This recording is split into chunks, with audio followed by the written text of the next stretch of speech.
Olá, meus amados irmãos, estamos de volta e agora vamos falar aqui com os nossos convidados, o Alberaci Neves, como também o nosso pastor Thomas Magno, pastor da Igreja Congregacional Central aqui de Caruaru. É isso, pastor? Isso, Primeira Igreja Evangélica e Congregacional de Caruaru.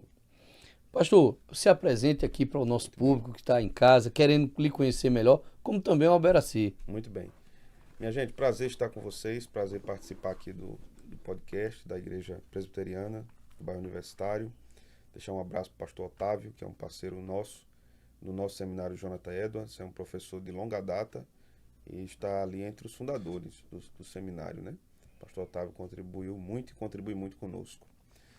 Meu nome é Thomas Magno, eu sou pastor congregacional e dirijo também o seminário Jonathan Edwards, que é um seminário que funciona aqui em Caruaru, um seminário reformado, e nós estamos tentando contribuir com a proclamação do verdadeiro Evangelho de Cristo aqui na cidade de Caruaru. Amém. A nossa igreja é uma igreja centenária, uma igreja de 125 anos, e é a primeira igreja evangélica do Agreste, é a nossa igreja.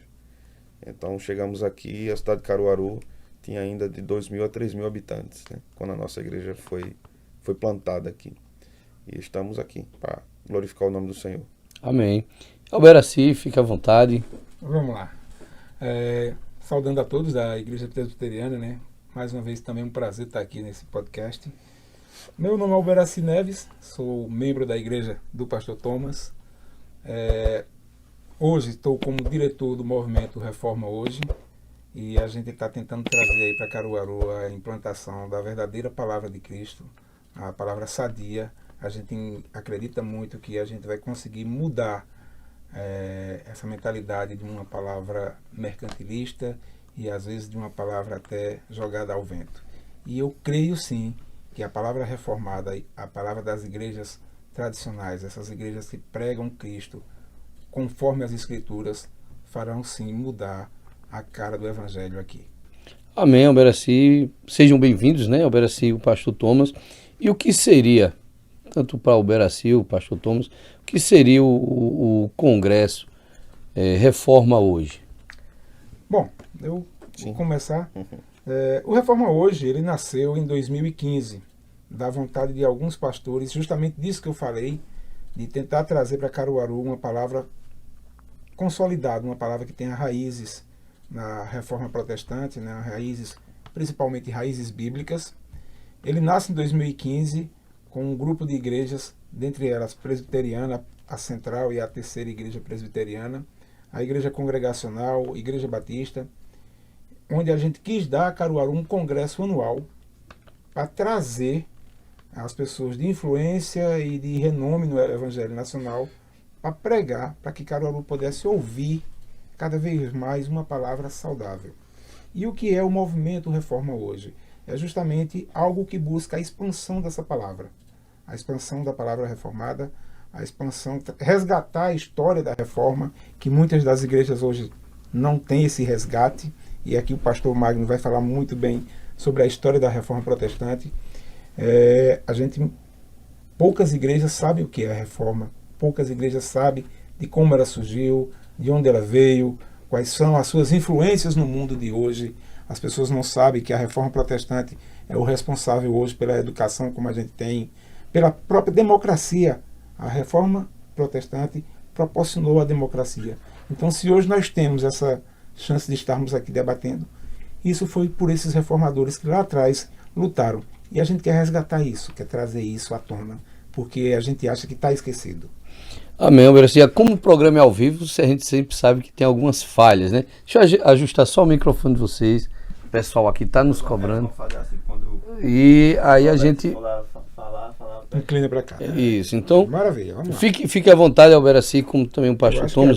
Agora vamos lá. Vamos lá. Viu? Direcionar aí. Então, Alberaci, como você falou sobre o Congresso da Reforma Hoje, quem são esses preletores?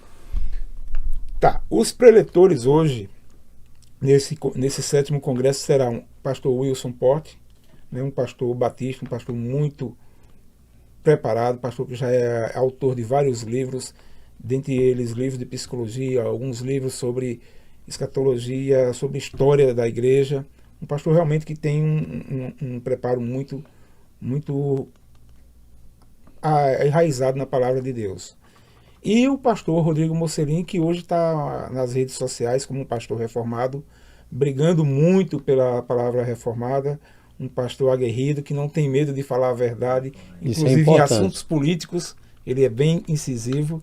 E esses dois pastores vão estar trazendo para a gente a palavra nesses dias 26, 27 e 28 de outubro. Um detalhe é que o Reforma Hoje acontece sempre na última semana de outubro. Por quê? É sempre a comemoração da data do 31 de outubro, que é a data comemorativa da Reforma Protestante. Então, sempre na última semana, a gente pretende realizar o Reforma. Isso é até importante, né? Até vale salientar que já são 506 anos de história. 506 anos de história, exatamente. Pode continuar, Vares. Né? Não, aí vem toda essa história da Reforma Protestante, que eu acho que é muito importante que as pessoas saibam, que criam raízes, né? Que deixou um legado fantástico para a humanidade, principalmente ao mundo ocidental. E essa história, ela começa lá atrás, oficialmente com Martinho Lutero, oficialmente de uma forma que poderia ter sido catastrófica, como foram com os primeiros reformadores, né, pastor? Wycliffe, Hus, isso aí o pastor tem mais propriedade para falar do que eu. Mas por alguma obra do destino, na verdade não é obra do destino, é providência de Deus. Amém.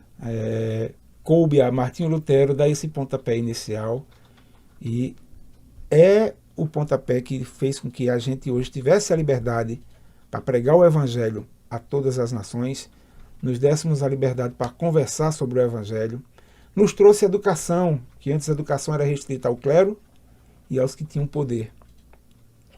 E foi justamente a Reforma Protestante que fez com que o pobre pudesse aprender a ler para poder ter acesso à Bíblia, ter acesso à Palavra de Deus e assim poder pregar cada vez mais e espalhar na Europa como se espalhou.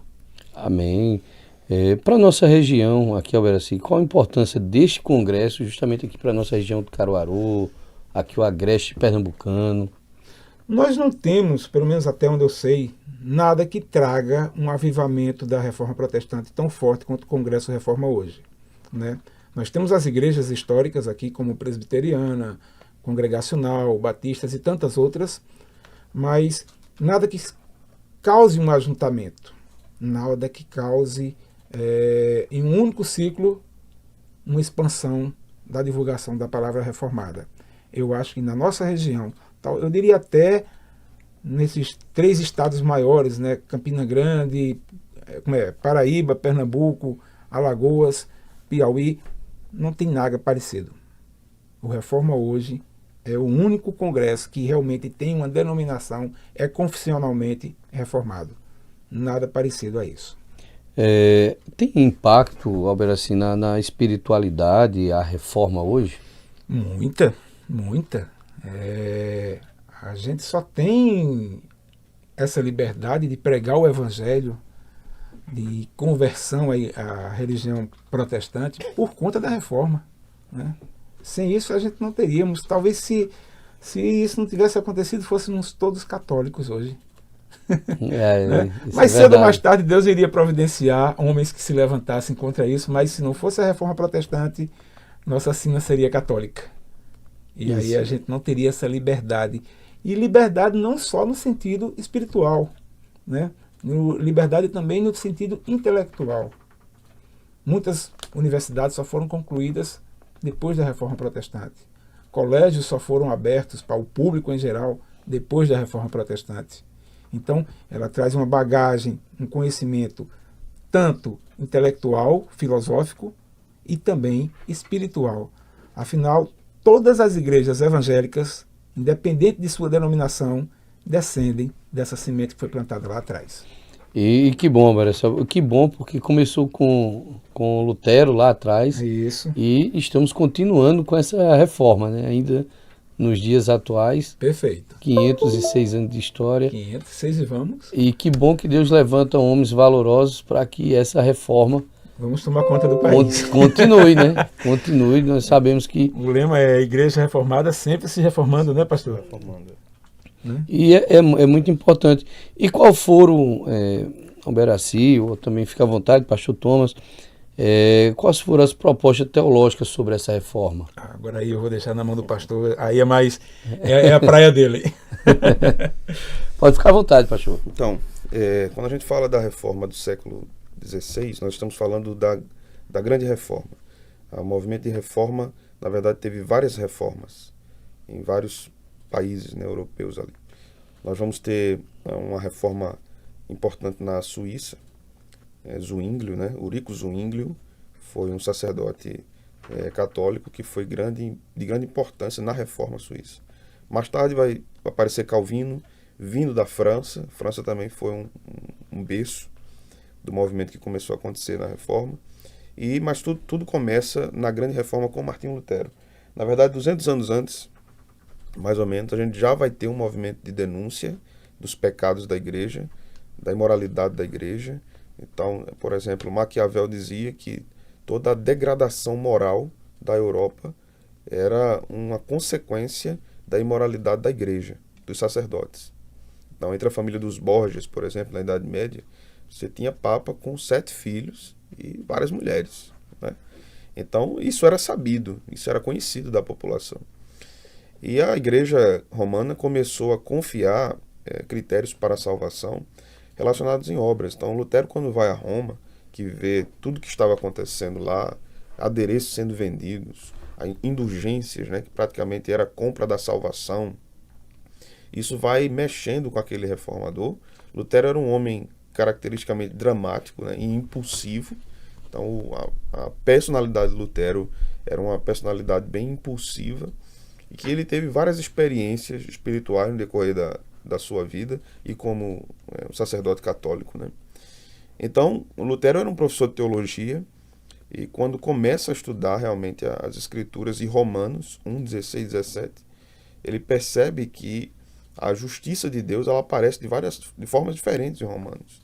Ela aparece como aquela justiça que condena, que julga o pecador, que era a única justiça que ele conhecia, mas ela aparece como a justiça que justifica o pecador. Essa é a maior diferença entre católicos, romanos e protestantes. A doutrina da justificação pela fé, que é basicamente a coluna vertebral da reforma protestante. Então, as outras questões, como a Trindade, a Igreja Católica e os protestantes creem. As Escrituras, a Igreja Católica crê e nós cremos, com a diferença dos apócrifos.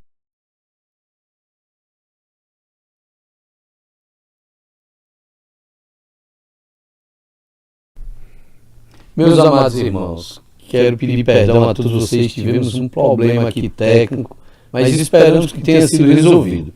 Mas estávamos aqui conversando com o pastor Thomas e eu vou voltar a fazer novamente a pergunta. Boa parte o pastor já respondeu, porém, como ficamos sem som, o pastor vai ter o prazer novamente de responder. Pastor, quais foram as propostas teológicas sobre a reforma? Muito bem. Então, basicamente a reforma ela vai ser um movimento de volta às escrituras. A igreja havia abandonado as escrituras, então haviam fontes de autoridade junto com as escrituras. Então o Papa, por exemplo, e a tradição da Igreja Católica Romana dividiam a autoridade com as escrituras. Então no pensamento dos reformadores, a escritura perde com isso.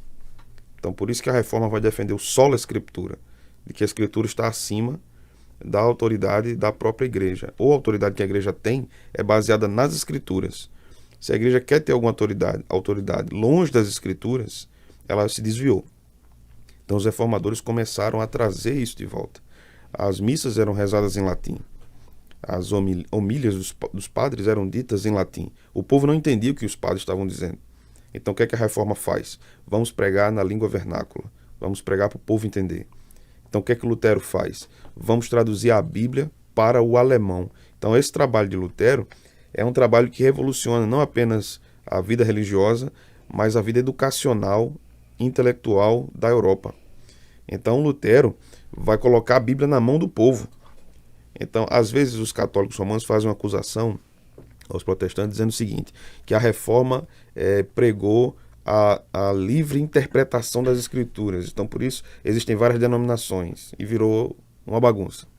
A Reforma não defendeu a livre interpretação. A Reforma defendeu o livre exame das Escrituras.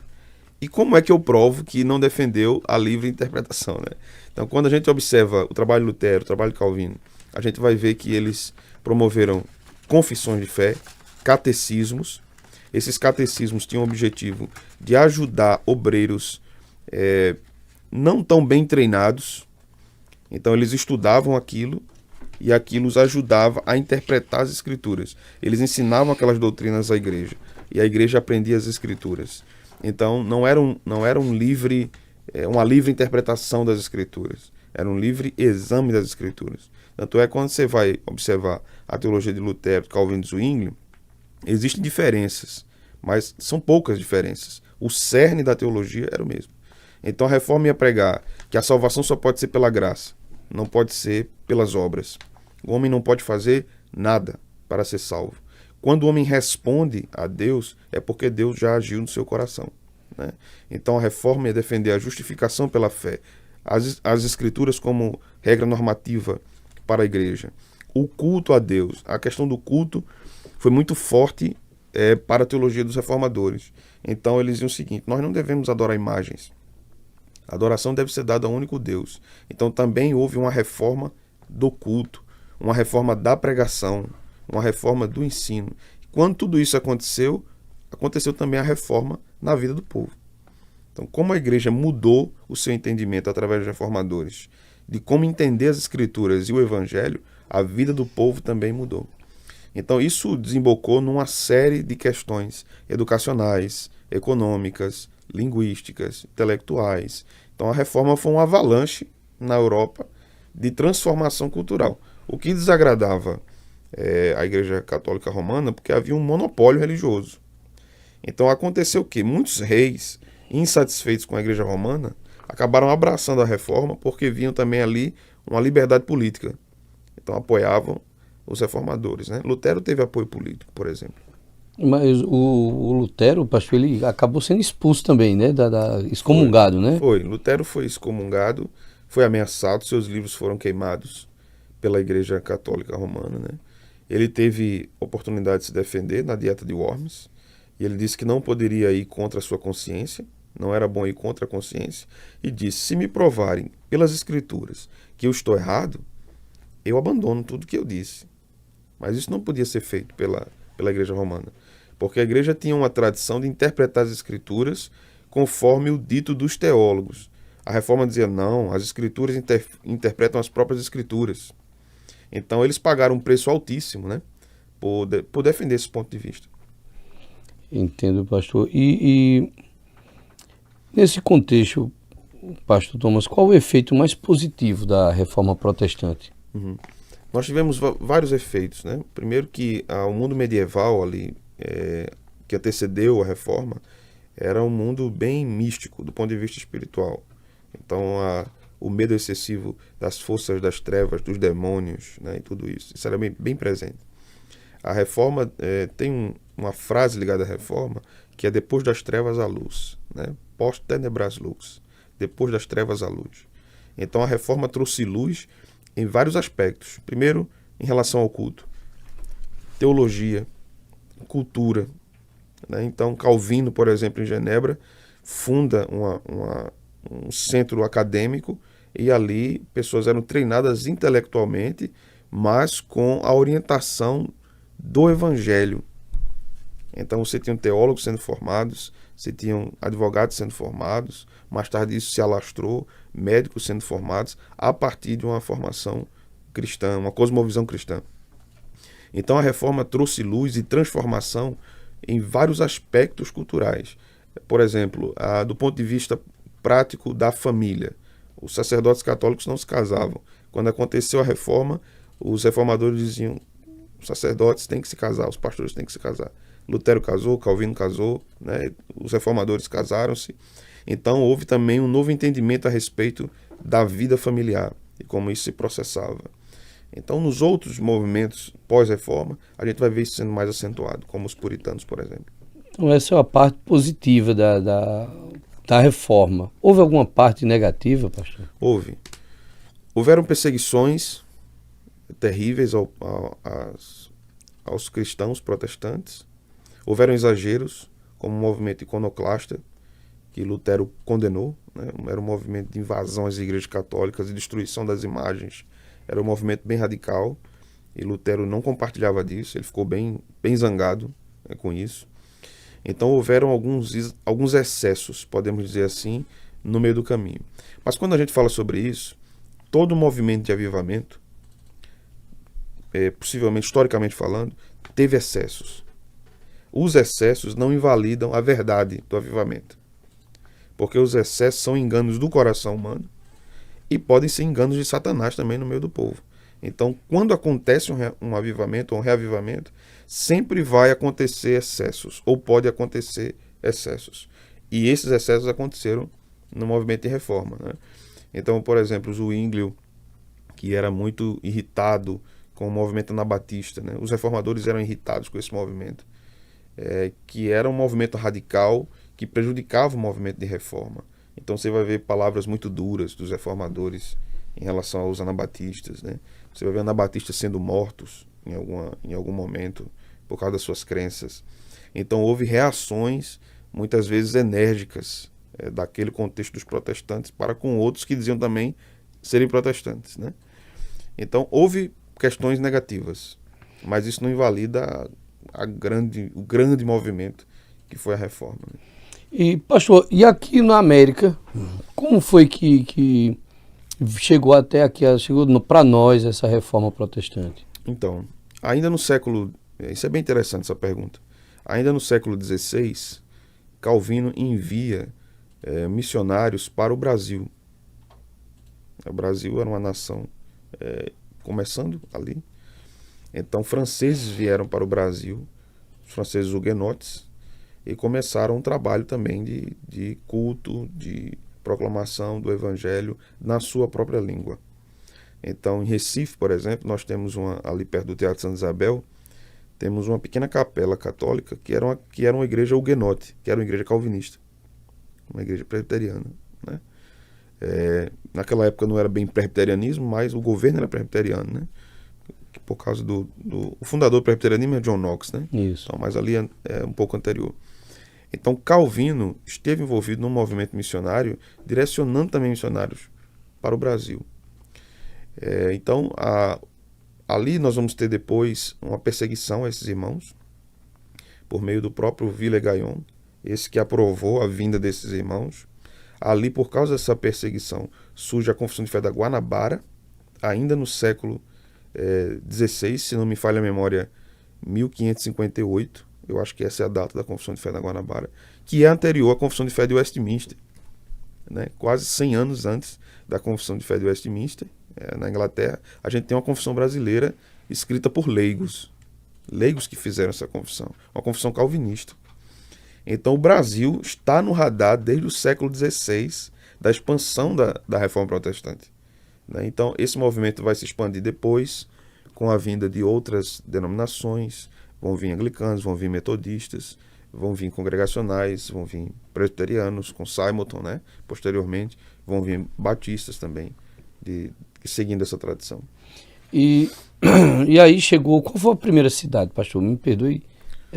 Qual foi a primeira cidade no Brasil a chegar a essa reforma? Veja, de língua portuguesa, com um culto realizado em língua portuguesa, Petrópolis recebe Robert Calley, Petrópolis no Rio de Janeiro, né? E Sarah Calley, que começam a primeira escola dominical ali com crianças, né? Há uma divergência histórica de quem começou primeiro, né? Os metodistas estavam anteriormente, mas ao que nós sabemos, começaram também a escola dominical, mas aquilo não vingou, não prosseguiu. E o trabalho dos Calley se firmou. Mais tarde, a igreja fluminense é aberta no Rio de Janeiro, né? Pouco tempo depois, Simonton chega. E então o presbiterianismo também começa a se expandir. E quando nós pensamos nesses aspectos históricos, né, do movimento de reforma agora em língua portuguesa, aí temos uma expansão missionária. Porque antes tinham presença calvinistas, mas eram nas suas línguas estrangeiras. Anglicanos tendo seus cultos em inglês, os franceses tendo seus cultos em francês, né?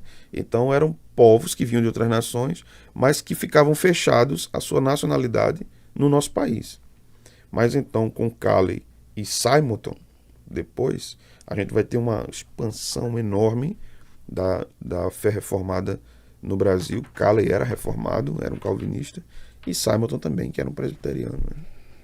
E aí, no caso, eles começaram a falar com a língua nativa. Exato. A língua da região. Isso. Mas hoje em dia, naquela época, a gente sabe que houve uma perseguição lá atrás, no tempo de Lutero, e aqui no Brasil, pastor? Houveram dificuldades, houveram muitas lutas também em relação a perseguições católico-romanas. Robert Calley era um diplomata, ele sabia se relacionar e era amigo de Dom Pedro II. Então ele conquista várias questões, por exemplo, como o funeral e enterro de protestantes, o direito a registro de óbito, né? O direito a registro de casamento. Então Calley era um médico, então ele vai lutando por esses direitos humanitários, podemos dizer assim, para as pessoas. Mas quando a gente vai observando o que acontece depois, envolvendo tanto congregacionais como presbiterianos ou batistas, na história do Nordeste, nós vamos ver muita perseguição aos protestantes. Numa história, por exemplo, histórias, por exemplo, relacionadas a Frei Damião. Frei Damião foi um terrível perseguidor da igreja evangélica no Nordeste. Igrejas eram queimadas. Às vezes o povo ficava na frente da igreja fazendo um cinturão de resistência, enquanto chegavam os submissos a Frei Damião para queimar as igrejas. Isso aconteceu com várias igrejas, né? A nossa igreja aqui, por exemplo, tiveram mártires, que foram mortos porque eram protestantes. Aqui em Caruaru, né? Aqui em Caruaru. Então, cristãos protestantes em Caruaru foram mortos por causa de perseguição. E é importante a gente falar um pouco também da história, né, pastor? Exato. Sobre isso, que muitas vezes, às vezes as pessoas não sabem do que aconteceu e do que a igreja protestante, como ela é perseguida ainda, até nos dias atuais. Sim. E aí, pastor, qual as principais teses de Lutero para essa reforma? Lutero escreve as 95 teses, né? Que são denúncias com respeito à postura da igreja, à teologia da igreja. Principalmente o abandono das escrituras, a idolatria, né? O excessivo poder papal, os poderes da igreja que colocavam a Bíblia como um dos poderes. Então até hoje você vai encontrar padres midiáticos, por exemplo, dizendo que foi a Igreja Católica que deu a Bíblia ao mundo. Então o que é que quer dizer essa frase? Essa não é uma frase humilde. Essa frase quer dizer que porque a Igreja Católica deu a Bíblia ao mundo, a igreja tem poder sobre a Bíblia. É a igreja que diz, ou seus cardeais, seus teólogos, que diz o que a Bíblia diz. O povo não tem a liberdade de exame das escrituras, né? Então Lutero reivindicava contra isso, porque isso era um claustro, isso era uma prisão para a humanidade toda, não poder examinar as escrituras. Então, por exemplo, quando ele entende a questão da justificação pela fé, ele vai dizer, não, eu não preciso me martirizar mais. Eu não preciso meter um chicote nas minhas costas para que eu tenha perdão de pecados. Eu não preciso comprar indulgência. Eu não preciso ir venerar um crânio que disseram que era de João Batista, ou uma lasca da cruz de Cristo, como se tinha em Roma. Então a justificação é pela fé. Isso quer dizer que Deus declara o pecador justo. Não é por nada que o pecador faz, é porque Deus decidiu declará-lo justo. Isso não é também uma operação interna, é externa. Interno, o que acontece é a regeneração. Mas é Deus, na justificação, mudar o status do pecador. Eu declaro você justo por causa da obra do meu filho. O meu filho conquista a salvação. Então ele lhe substitui. Então você é declarado justo por causa de Cristo. Então eu imputo sobre o pecador, vamos dizer assim, Deus dizendo isso, né? Eu imputo sobre o pecador a justiça de Cristo. E imputo sobre meu filho a pecaminosidade do pecador. Por isso que Cristo leva sobre si os nossos pecados, né? Então a reforma levanta essa tese que tinha que ser baseada nas escrituras, tinha que se abandonar os intérpretes filosóficos. A igreja vinha sendo influenciada desde os primeiros séculos, depois da morte dos apóstolos, pela filosofia de Platão e de Aristóteles. Então a reforma vai dizer, não. Não precisamos dos filósofos para interpretar as escrituras. Nós precisamos das escrituras para interpretar as escrituras. Por isso, sola escritura, somente a escritura. O sola escritura é um dos cinco solos. Dos 5 solos. Pastor, antes da gente entrar no comercial, quero lembrar novamente aí o pessoal, os irmãos, né, da igreja, que hoje teremos culto de oração às 20 horas. Lembramos também que o culto de doutrina na próxima quinta-feira, também às 20 horas. E para você, jovem aqui da cidade de Caruaru, você que no sábado não tem compromisso com sua igreja, nós da Igreja Presbiteriana do bairro Universitário vamos ter nosso primeiro culto de jovens.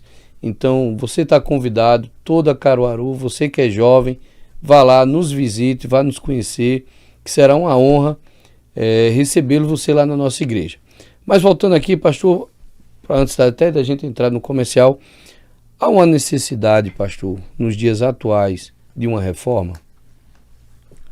Sim. De modo específico, não ocorrerá novamente o que aconteceu no século XVI, porque é um evento único.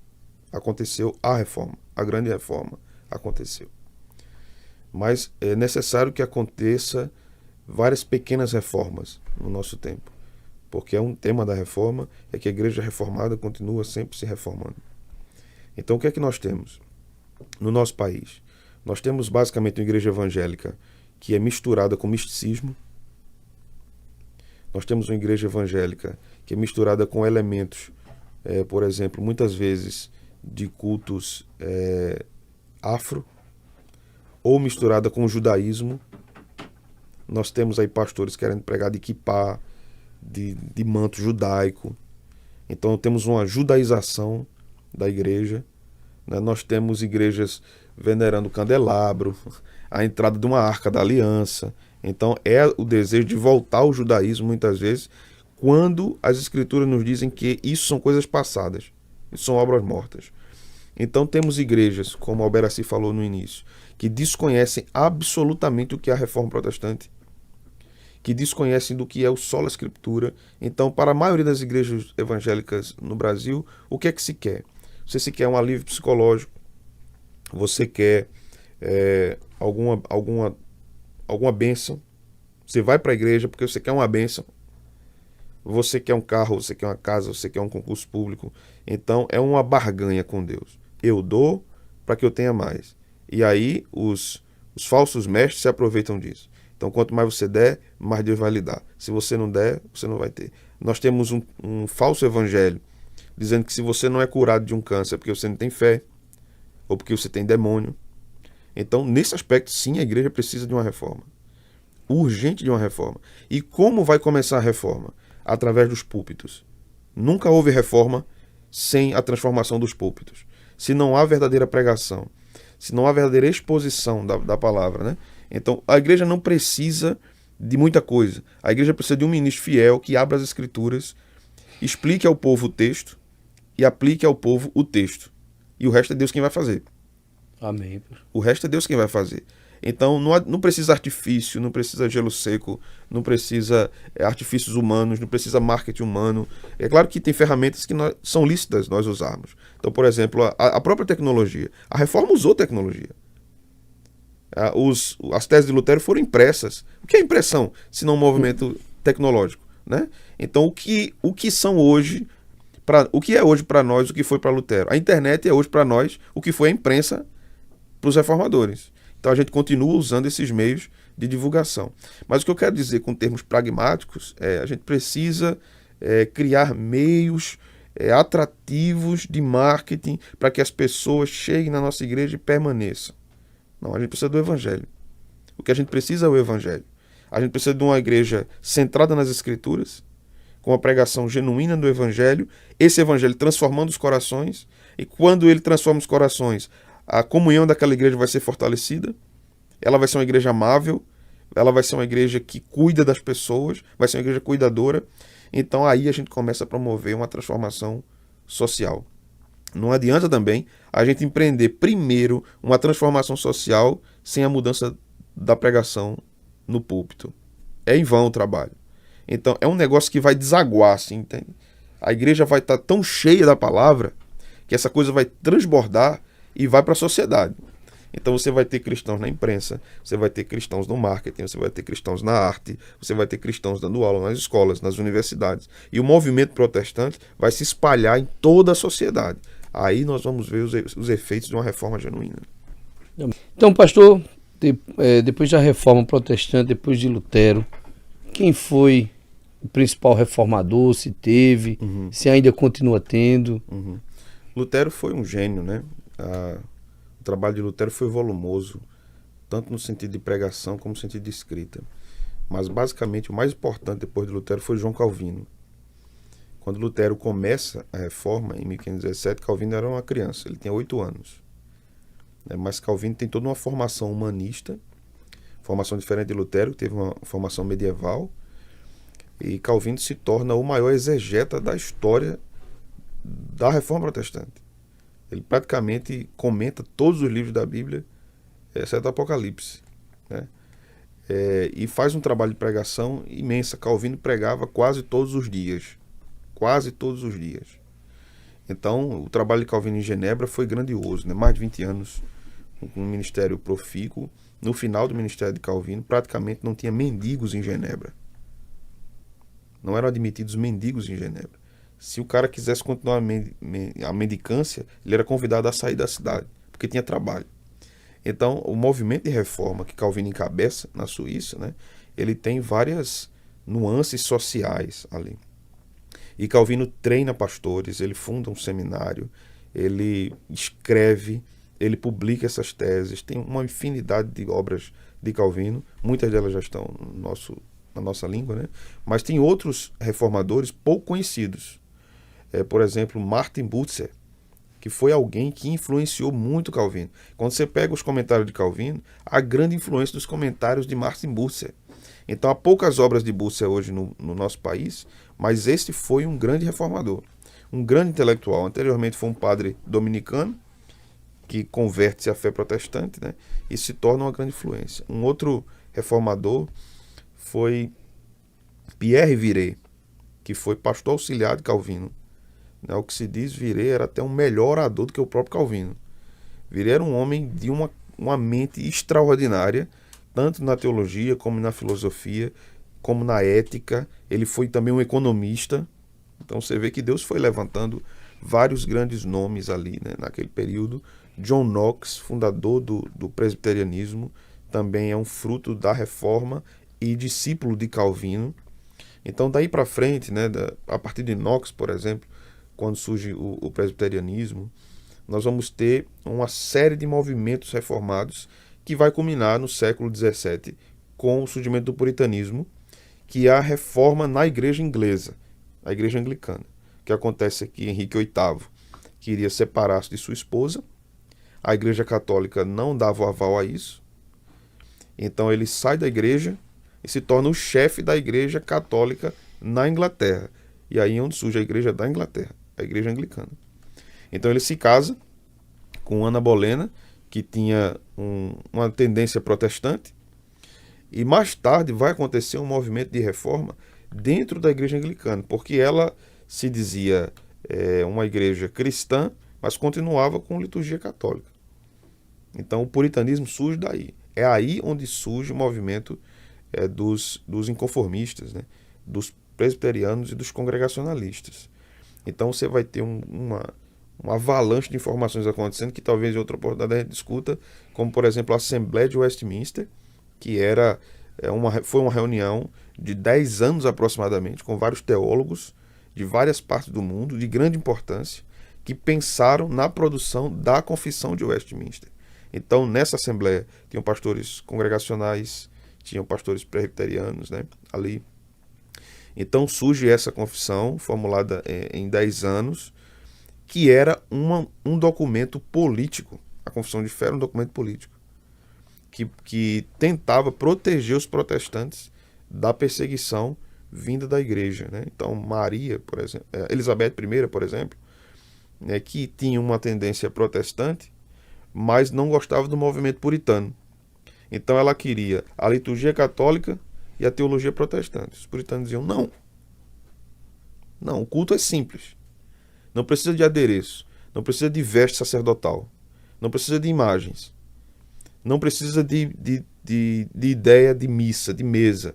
Né? Então, por exemplo, no contexto protestante, você não tem altar. Sei que tem evangélico que gosta de falar isso, né? O pastor estava lá no altar, mas para o contexto protestante do culto não tem altar. Altar é um contexto católico, você tem a mesa, e para o católico romano, quando a Eucaristia é realizada, Cristo está morrendo de novo na mesa. A mesa ali é um altar de sacrifício. O protestante não acredita nisso. Cristo morreu uma vez só. Então a gente tem mesa na nossa ceia, né? Mas por isso não é transubstanciação.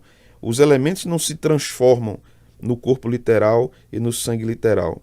Né? Então, para a gente não tem altar, tem plataforma, tem mesa e tem púlpito. Então essas coisas foram importantes no decorrer do pensamento reformado, que foi se formando, a simplicidade do culto. Né? Então se questionava, por exemplo, os protestantes, e por que o culto não tem imagem? Então os puritanos respondiam, porque as imagens no culto estão no sermão. O pregador vai pregando e o fiel vai ouvindo as ilustrações. Então as imagens no culto protestante estão nas ilustrações dos sermões, não estão nas paredes. Nós não cremos num Cristo crucificado, nós cremos num Cristo ressuscitado. Então, os puritanos foram responsáveis, basicamente, de sistematizar o que nós temos hoje como teologia reformada.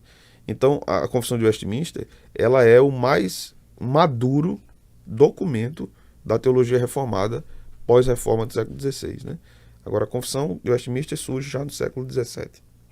Pastor, agora uma pergunta até pessoal minha, que às vezes a gente, até como protestante reformado, a gente às vezes recebe críticas, principalmente às vezes de liderança, quando a gente comenta sobre alguns elementos de culto, como certa vez, não vou estar citando aqui nem a igreja, nem tampouco a liderança da igreja, mas tem algumas igrejas aí que para você subir no púlpito lá, você tem que estar vestindo determinada vestimenta. Veste, né? Então você tem que estar com um paletó de tal cor, por baixo dele tem que estar isso, senão não sobe. E aí, pastor, essas heresias, como combater isso? Para mim, isso são ainda resquícios de um catolicismo. Né? Os puritanos combatiam isso. Né? Embora tenha se tornado convencional, pastores pregarem de terno, de gravata, né? Isso não é uma regra bíblica. Isso faz parte da nossa cultura. Então tem que ser visto como cultural. Então você pode ir numa igreja em que um pastor não usa terno, mas ser uma igreja bíblica. Eu não posso condicionar uma igreja fiel a se o pastor usa terno ou não. Né? Então você não prega se você não usa terno. O que é isso? É o sexto sola terno? Né? Não existe, né? Só prega se tiver de gravata. É o sola gravata? Não tem isso nas escrituras. Então isso são doutrinas humanas, né? E parece que tem gente que gosta dessas prisões. O povo evangélico parece que gosta de uma cerca assim bem armada. Então quanto mais proibição, para mim melhor, porque eu me sinto mais fiel a Deus. Mas isso é uma espécie de salvação por obras. É onde você tira ali toda a salvação em Cristo. Então eu conquisto, eu tenho que ser fiel porque eu preciso ser digno de entrar na vida eterna. Então isso não é o que as escrituras ensinam. É claro que uma vez salvos pela graça, a nossa vida é transformada. E nós vamos ter boas obras por causa da graça, não para sermos salvos.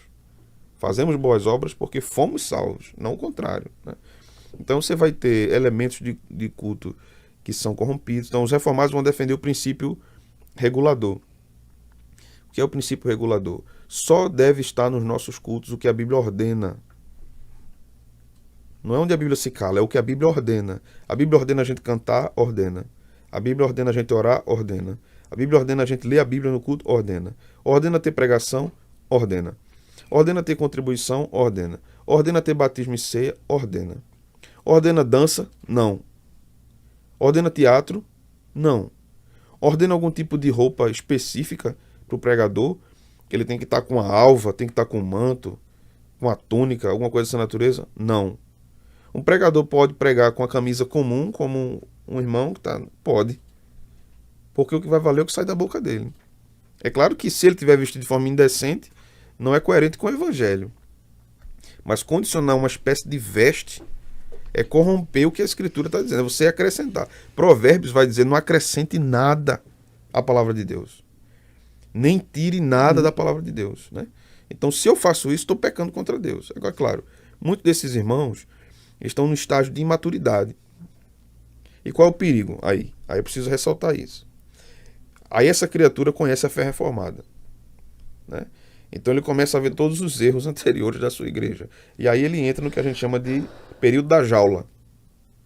Ele tem que ficar enjaulado para ele não sair mordendo todo mundo.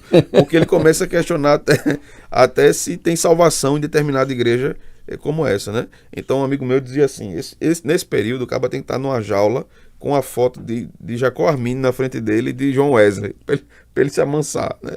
Então tem muito reformado também que fica agressivo, que fica brigão, né? Então não é essa a forma de nós abordarmos, né? A gente discorda pacificamente. Querem ouvir a nossa opinião, a gente diz. É isso que a Bíblia diz, né? Mas infelizmente nem todos aceitam, né? Nem todos aceitam. Nem no século XVI aceitaram, né? Imagina hoje. Imagina hoje. E mais essas questões que estão acontecendo no meio político, né? Hoje muita coisa a gente tem que engolir, né? Tem que engolir como diz o nordestino, na tora, né? Tem que engolir na tora.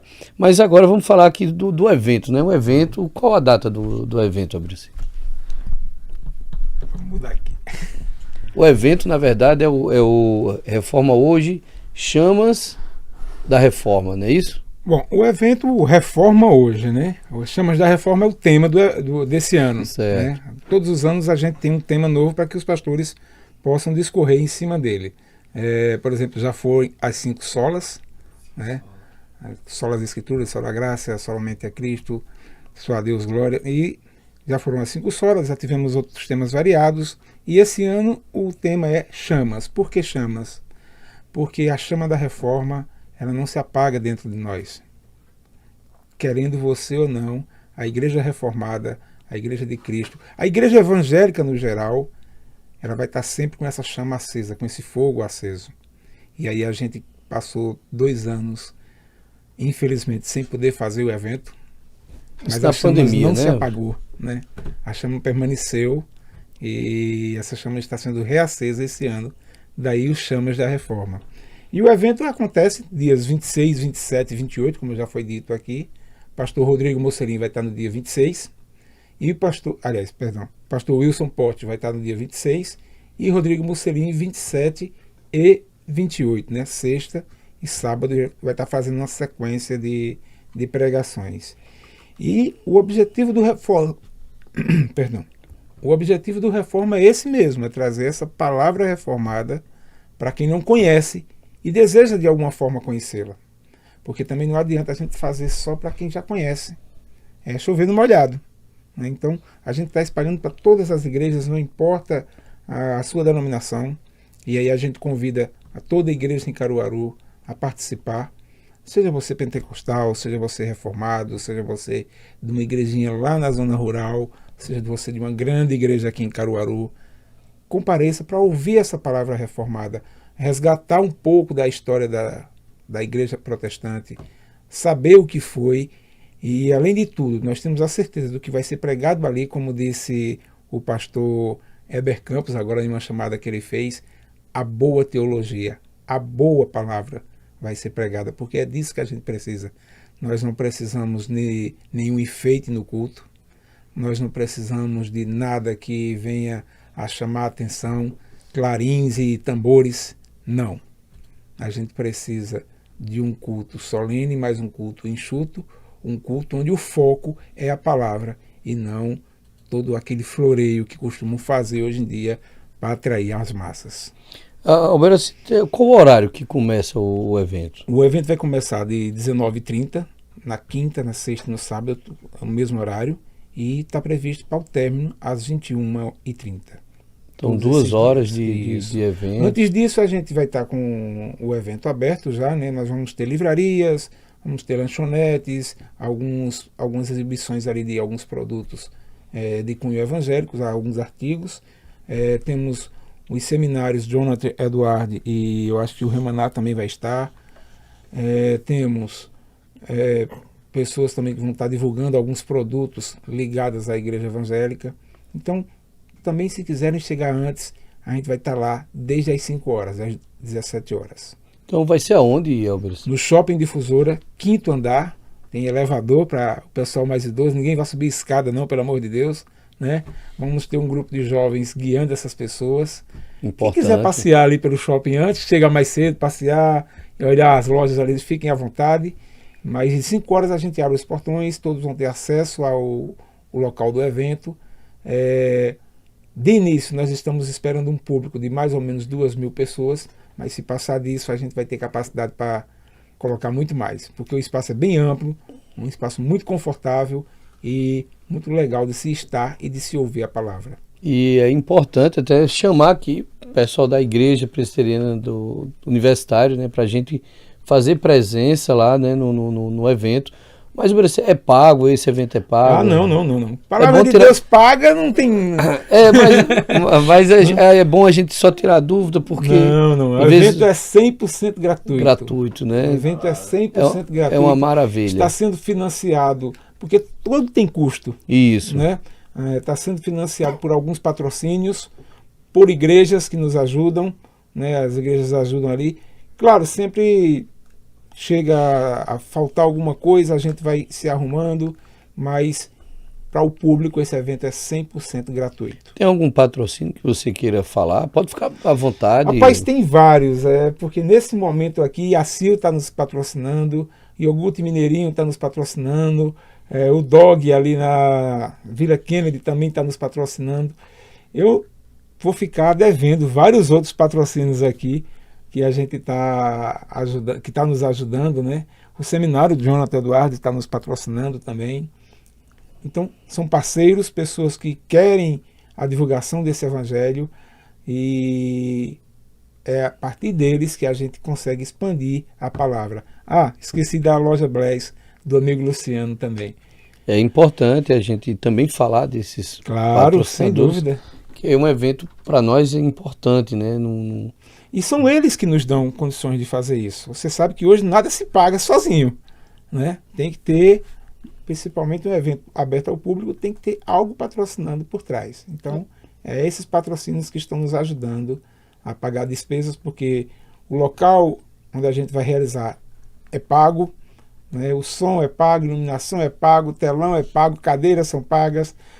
Preletores, eles não cobram nada. Esses preletores vêm de livre, espontânea vontade, vêm de graça, seja eles quem for.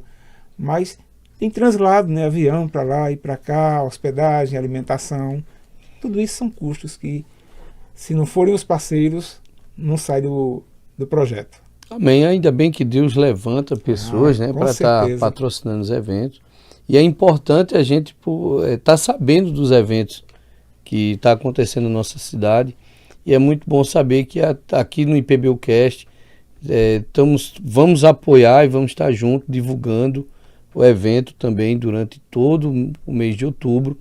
E Alberaci, eu gostaria muito que você, agora falando aí com o pessoal que está do outro lado da telinha, faça o convite ao pessoal. E logo em seguida, eu ia pedir para o pastor Thomas deixar uma mensagem aí, não só para o povo de Caruaru, mas aqui a gente tem gente da Austrália, de Portugal, Estados Unidos e Rio de Janeiro, outros lugares do Brasil. O pessoal comprar passagem e vir para cá. E vir para cá. Então, aí depois disso, meus irmãos, quero dizer a vocês que foi um prazer estar aqui com os irmãos Alberaci, o pastor também, Thomas Magno. Então, não deixe de compartilhar essa live aqui no IPBUcast. Isso é importante a gente divulgar este evento que está acontecendo na nossa cidade. Então, depois disso, vou deixar aqui agora à vontade aqui com o nosso irmão Alberaci, depois com o pastor Thomas Magno, e aí nós encerramos o programa de hoje. Tá bom, meus queridos? Ok, vamos lá. Pessoal, vocês que estão nos ouvindo agora, o convite é muito abrangente a todas as igrejas. Dias 26, 27 e 28, no Shopping Difusora, no 5º andar, estará acontecendo o 7º Congresso Reforma Hoje. O tema desse ano é Chamas da Reforma.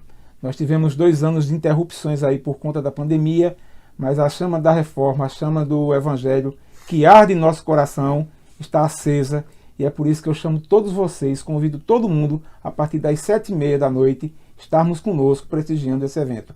Esse evento não é de nenhuma igreja em particular, mas é de todas as igrejas evangélicas aqui de Caruaru e da região, ok? Então, convidem as pessoas, divulguem a live, para que quanto mais gente possa participar, melhor ainda, porque nós vamos dar a Caruaru e a região um evento único. Eu gosto de dizer o seguinte: vamos transformar Caruaru da capital do forró na capital do evangelho. Gostei aí trocadilho, gostei de trocadilho. Irmãos, a minha mensagem para todos é que a mensagem da Reforma Protestante seja sempre viva nos nossos corações, que não sejamos um povo crente com amnésia histórica, nem com amnésia teológica. É importante que nossas igrejas conheçam as verdades da Reforma, conheçam a teologia da Reforma e prezem por isso. Todas as igrejas, historicamente falando, que abandonaram a confessionalidade reformada, elas foram fadadas ao fracasso. Isso é historicamente comprovado. Então, se você está numa igreja que não é reformada, mas você tem ouvido pregadores reformados, a minha orientação é que você leia sobre a reforma. Conheça de perto uma igreja reformada. Conheça de perto a vivência de um povo que crê que as Escrituras são a orientação fundamental para a vida do cristão. É um prazer estar aqui, mais uma vez eu digo isso, é um prazer estar aqui com os irmãos. Um abraço para IPBU, uma igreja que tem sido uma bênção na nossa cidade e já tem sido uma referência na nossa cidade. Estamos felizes, em nome da nossa igreja, estamos felizes pelo trabalho que tem sido feito em Caruaru. Amém. Pela vida de Otávio. Pastor Otávio é uma bênção e é um homem santo, um homem de Deus. E que Deus abençoe muito vocês, abençoe muito a igreja e esse podcast também. Amém.